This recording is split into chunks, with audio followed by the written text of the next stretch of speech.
Now you may have realized a potentially crippling flaw in the plan, which is, Justin, how am I meant to actually practice any of these techniques when I don't even have time to do what I'm doing now? I'm halfway down stuck in the depths of a very deep spiral, and I don't have time to practice any of these techniques.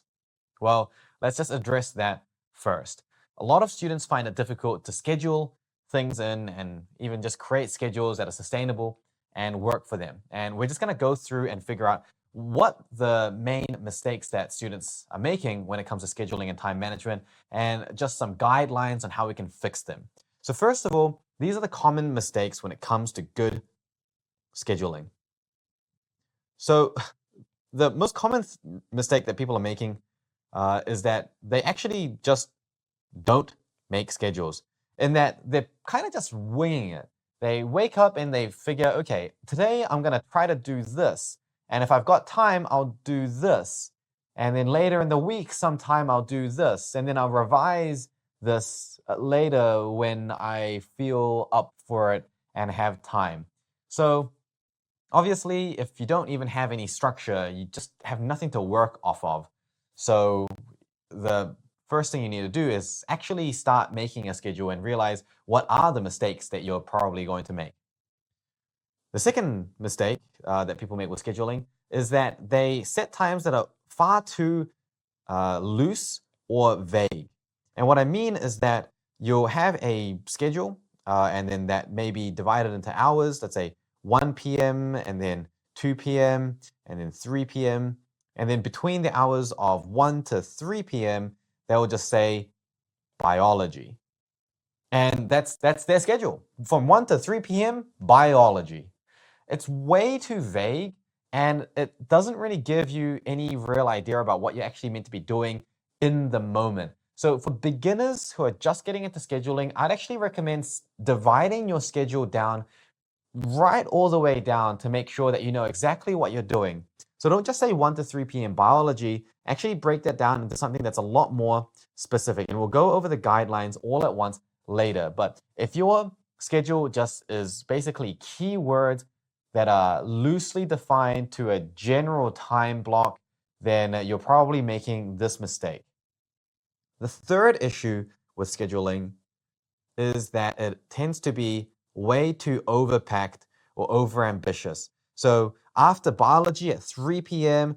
and then 3 to 4 p.m. is English, and then from 4 to 5 p.m. is Spanish, and then from 5 to 6 p.m. is maths, and then from 6 to 6:30 is dinner.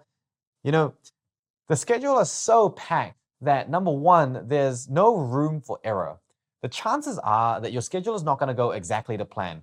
Even if you are perfectly in focus, which most of the time you're not going to be perfectly in focus, even if you were, things can always come up during the day. And if things come up, they could potentially derail you. And the thing with getting a schedule derailed is that it's kind of demoralizing and demotivating. So you could be having a great day, something happens, and you missed your 3 p.m. deadline. And now you're like, well, look, my schedule's screwed up already. I may as well just give up for the rest of the day. And it's very tempting to fall into that. So we want to make sure that when we're scheduling, we're not overpacking them where it's down to the minute. Always leave room and buffer in between so that the schedule is realistic and achievable. It's better to have a consistent schedule that you're able to follow, that you're achieving every single day, rather than a schedule where on your best day, you'll get everything done and have an awesome day, but 9 out of 10 days, you fail on half of the tasks because it was just way too ambitious.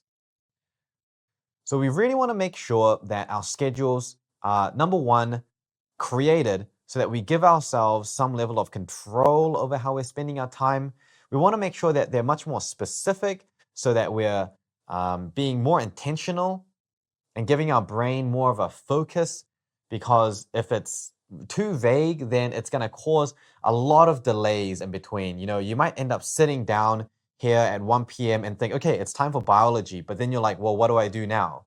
And that time where the delay comes in could eventually lead to procrastination. And in fact, often what happens is that people will get distracted during this delay period, which is actually what leads them down to just being completely derailed for the entire rest of the day. And especially when there's a lot to do, you just can't afford to have these delays in there. And then finally, we want to make sure that we're not overpacking them, because this creates a schedule that is too fragile or brittle. It's not flexible. It doesn't adapt. And it also, just because you've overpacked a schedule doesn't mean that it's become any more intentional. Often these two things will come in together. So you'll end up with schedules that are not only vague and loosely defined, but also really overpacked, which means that at every single one of these moments, there is a delay, there's a delay, there's a delay, there's a delay. And so you've got even less time to do what you need to do, and you've got too many things to do in the first place. So it's just a perfect recipe for a schedule failing. And these are the reasons why most people, when they start scheduling, they're not able to continue that for more than a week or two. It's because the schedule wasn't built sustainably in the first place. So let's have a look a little bit more at how to avoid these mistakes and then do the better alternative and make schedules that actually work. And these are still the guidelines that I will still use to this day. Again, these are just the bare basics which you need to follow. And then on top of that, we can actually layer some really interesting, more advanced time management techniques that we'll teach you later in the course. But again, you need to have this as the foundation.